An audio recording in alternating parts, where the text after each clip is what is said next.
Okay, so you have yourself about $10,000 saved up and you're in the market for a new car, but a Porsche to be more exact. So after some digging online, you find that your options are extremely limited. Of course, you want to get yourself a 911, but you just can't afford a 911, especially at the $10,000 price point. So what do? You could go get yourself a Cayenne, but let's be honest, who wants an SUV? So that's when you run into these two options, a Porsche 944 and a Porsche 986 Boxster.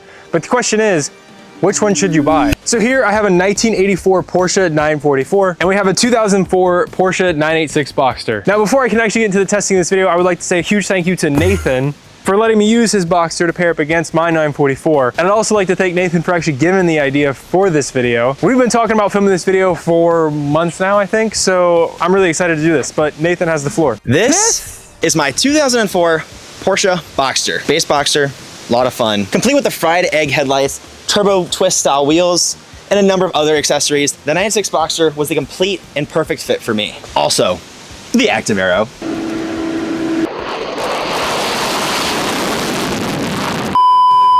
So to make sure that we check off everything for these cars, we're gonna have a list right here of everything we need to go over. And that's gonna include the price, the age, the styling, the performance, the reliability and maintenance, but also some common problems. And then can they be a daily driver or a first car? And then after all that, we'll know which of these two cars you should spend your money on. As for price, of course we could go ahead and scroll through Facebook Marketplace and I'm sure we could find the best deal. But I wanna be able to look at nationwide prices and I also wanna see price trends. So for that, I'm gonna be using Auto Tempest. And no, this is not sponsored. I genuinely enjoy using their service, but Auto Tempest, if you want to sponsor me, feel free to reach out. First, I want to look at the price trends of the 944, so I just put the information in here and then this graph pops up. We have a total of 537 listings for an average price of about $26,000, the lowest price being $2,500 and the highest price being about $160,000. Then we have this graph right here and you can see a consistent trend over time of prices increasing. And if you scroll down just a little bit, you can see this is broken up by each year. And on average, the newer the model, the more expensive it is. I then went on to find what I deemed to be the best listing for the money, so I went ahead and searched through Auto Tempest, sorted by the lowest priced first. Then I scrolled down a little bit and I found this one on eBay for only $8,000, and if you ask me, this could be a really good deal in today's market. I would just do a little bit more research than I did, but if you want to look for a 944, this is a great one to look at. Now it's time to do the same thing, but for the Boxster. And one thing I will note is I'm capping the year at 2005. For the Boxster, we have much more listings at about 6,400. We have a lower average price of about 16,000, but we do have a higher barrier of entry at just under $5,000, and the highest price is about $39,000, so not as high as the 944. From 2019 to about 2022, it did have a price increase, but since then has leveled off. And when we scroll down a little bit, we are able to see it broken down by each year, with the newer ones on average being the more expensive ones, following a similar trend of the 944. Then I went on to find what I deemed to be the best value Boxster listing I could find, so I went ahead and put in the parameters into Auto Tempest, and then remember I did cap the year at 2005, and then I just sort by lowest price first. Then I just scrolled down a little bit and I was able to find this listing on cars.com for just about $8,900. I do think this is a very good deal, but again, do some more research if you are looking for this. But if you are looking for a Boxster, I think this would be a great place to start. Now, as for who gets the point on price, both of these cars can be found in the exact same price range, but the 944 can be found for not only cheaper, but also cheaper more frequently. So I'm gonna go ahead and give the point to the 944 just because the barrier to entry is lower. Also, you can find better deals out there than the Boxster. But that doesn't go without saying the Boxster can still be found for a very good deal. You just have to fork over a little bit more money for a better deal. All right, talking about the 944 showing its age, we're gonna go over the exterior just to show you how bad it actually is. So got the bumper guards here, they're pretty ugly. The pop-ups, which I absolutely love. Got the phone dial wheels, which Porsche does not make anymore. We have the old style door handles here, which are not like in the panel itself, they're kind of outside. Then we've got the rubber spoiler here, which I don't believe Porsche does at all. And then we have the brick taillights here, and then more bumper guards. I love all of these things, but it definitely shows that this car is from the 80s. Now, when we come into the interior, I definitely think this is where it shows the age the most, as most cars do. There's no screens or anything, but there is still a cassette player in here. There's really old yellow gauges. Everything's mechanical or analog or whatever you want to call it. I do have a Momo steering wheel in here. That's the only like modern thing, but this is still like a period correct wheel though, so it looks like it matches everything. Got the slider, climate controls, just there's not much in here, really nothing to it. So this is where it shows the age the most. But I will say for the age, there's a decent amount of electronics, electronic windows, electronic mirrors. That's about it. But yeah, there's an ashtray as well, if that shows the age. I don't know any cars nowadays that have an ashtray, but 944s don't come with this, but I do have an Aerosmith cassette, so I think that's a win.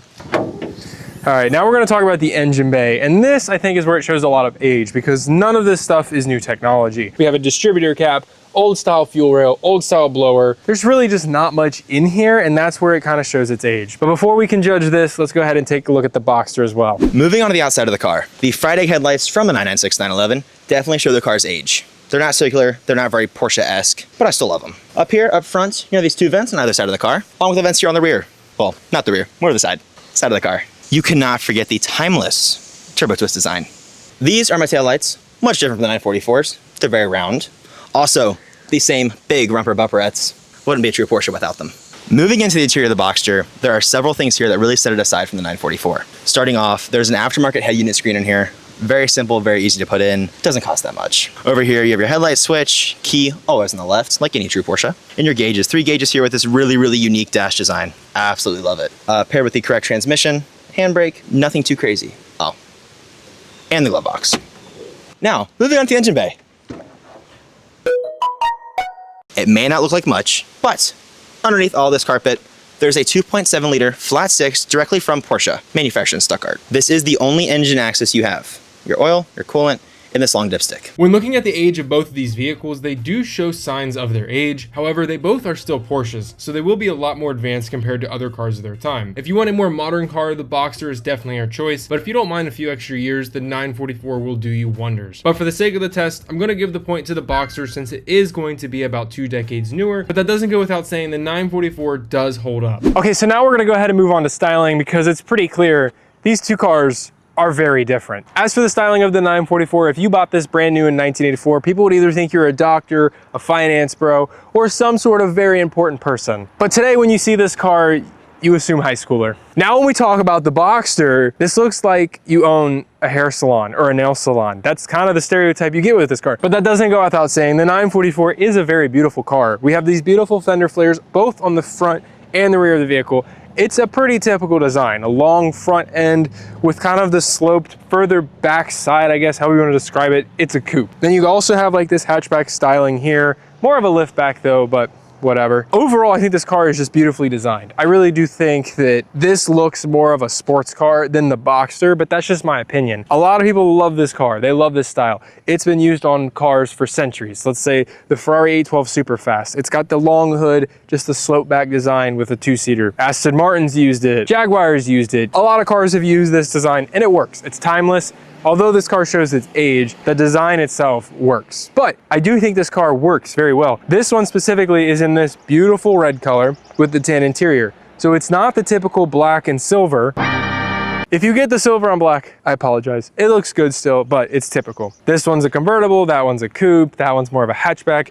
This one has the mid-engine. There's just so many different styling cues. I truly think that this one just comes down to your personal preference. Do you think this looks better than that? One thing I will say about this design too, though, that I absolutely love, and a lot of people hate this, the fried egg headlights. I don't understand the hate on these. I think they look really good. They look quirky, they look funny, and that's what I'm all about. I truly think that the design of these two cars, it's your personal preference. Don't try and impress anybody else with your car. If you want to though, this one looks like a typical sports car. This one's probably gonna blend in just a little bit more, but that's just my personal opinion. It's whatever you want. All right, now it's time to go ahead and test the performance of these vehicles. So let's do the 944 first. And when I say test the performance, I mean we're just gonna drive them around and really tell you how they feel. But if you wanna see the performance of each of these cars, here are the actual stats. Okay, so to test performance, I'm gonna take Nathan on a drive in the 944. We are gonna be careful though, it just rained a bunch, so the streets are still really wet. My car says it's overheating, but I don't think it actually is. I know you guys are gonna bully me now for that one, so. But we're gonna see how he thinks this car compares to his Boxster.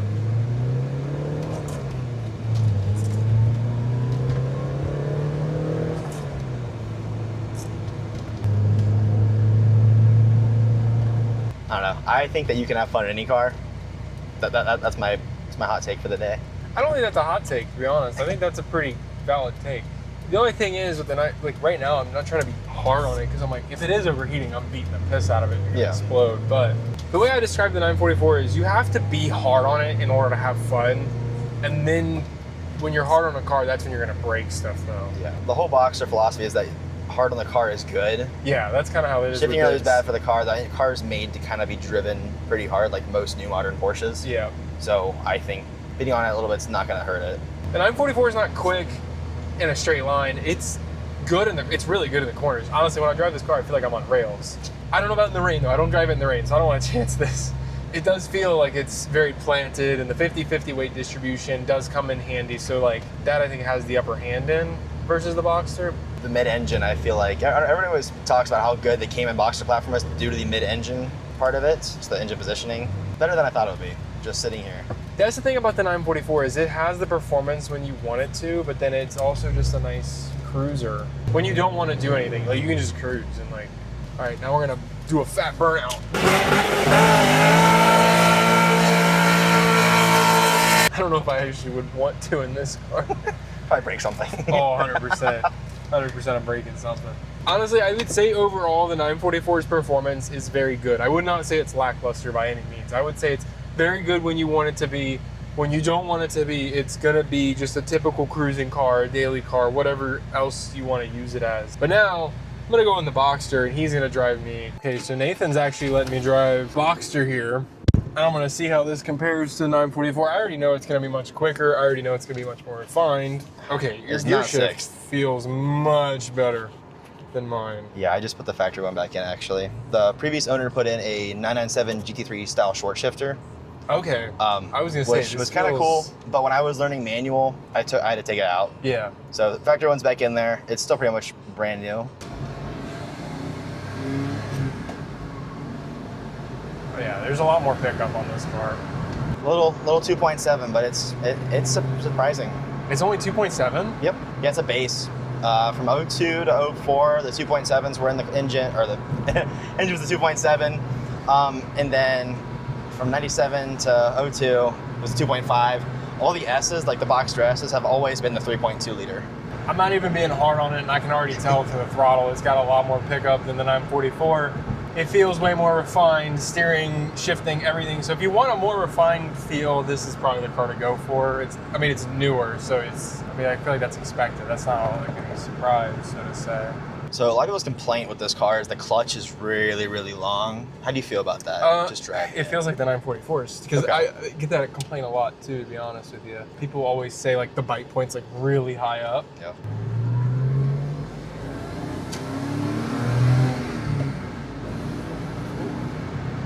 Yeah, I definitely feel it though. There was a difference there with shifting. See, the problem with the 944's clutch though is like with the bite point being so high, by the time you get up, you smack your wheel or your knee on the wheel sometimes. Yep. I don't know if you have that issue. I think I'm about at the capacity for a Boxster. I don't think anyone who's much larger than me will be able to fit. I mean, yeah, you're taller than I am. So I'm on the... People were surprised when I told them this is my car. Like, oh my God, you fit in that tiny thing? I mean, it's pretty roomy in here though, to be honest. It's surprising, yeah. Steering feels tight. I'm not even turning it really though, because like we're going straights.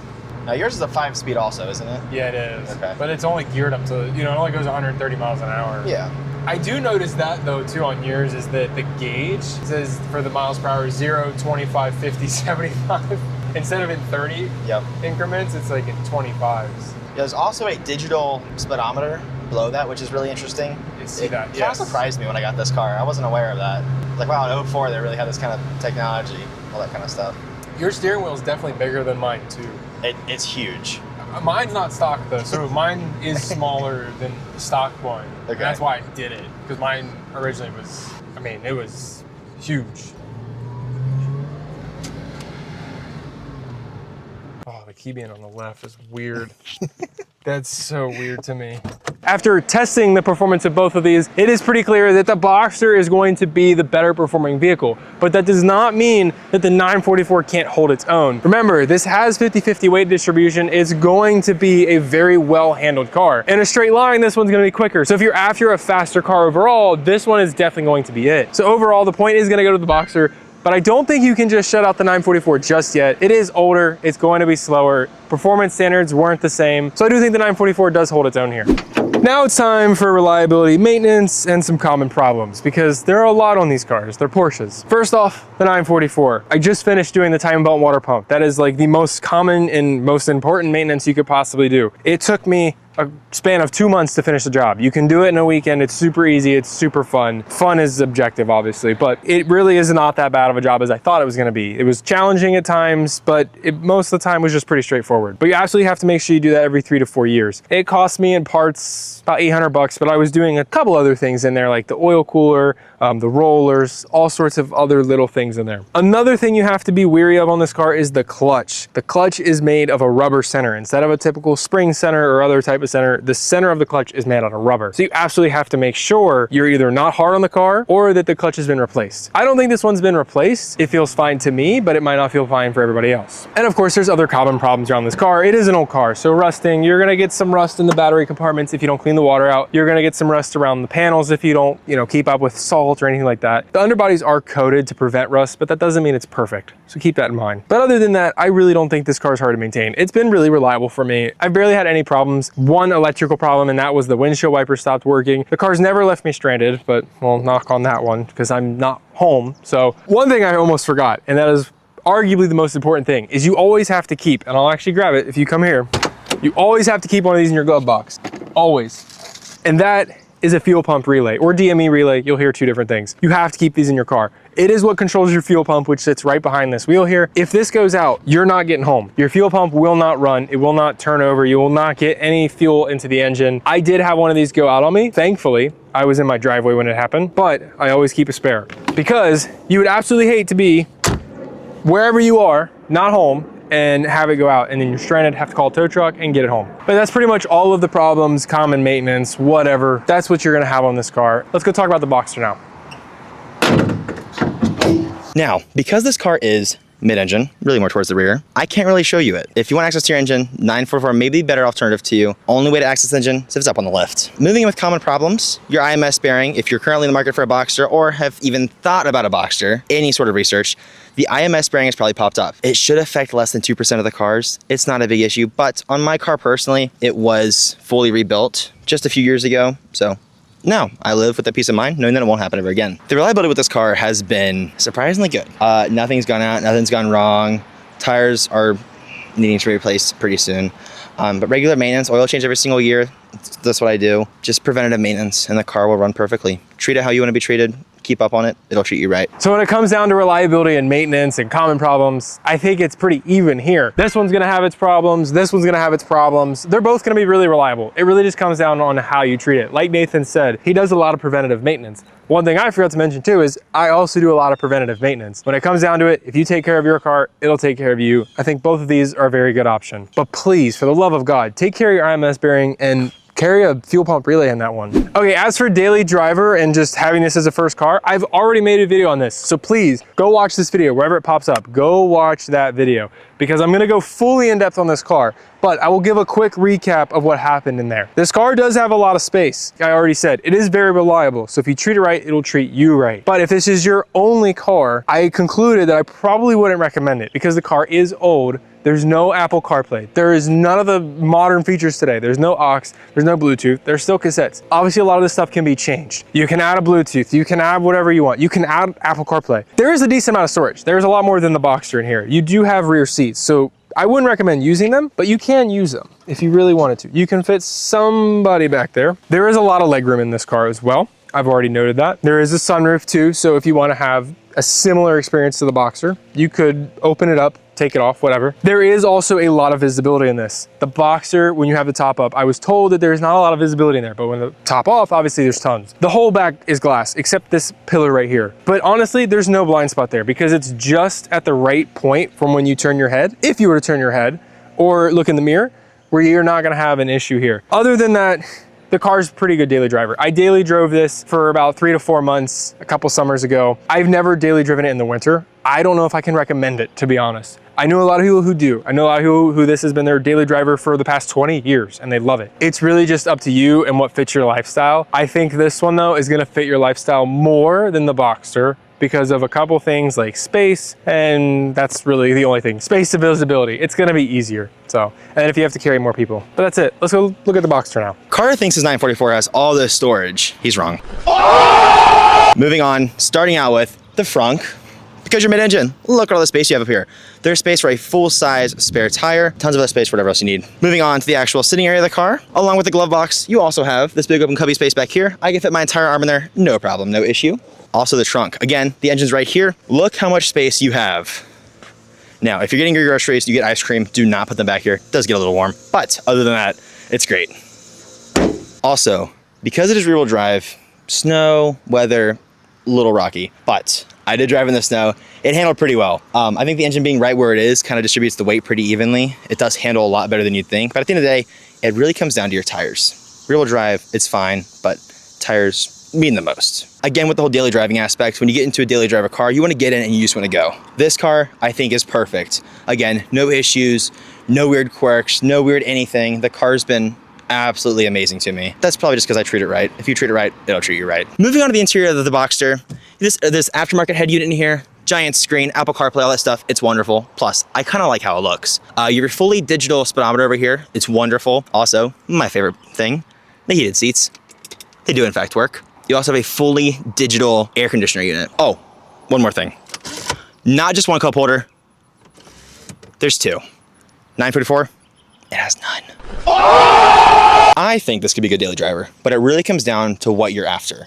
If you want a car with a little more room, the ability to fit 4 people, buy a 944. How often are you really gonna haul people around?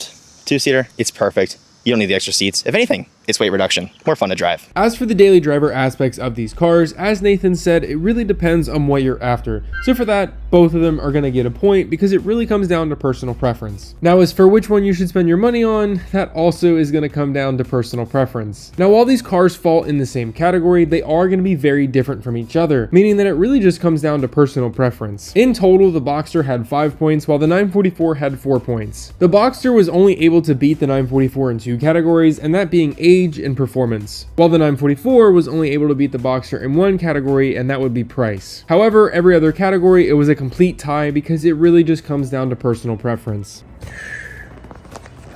But I will say, buy a 944.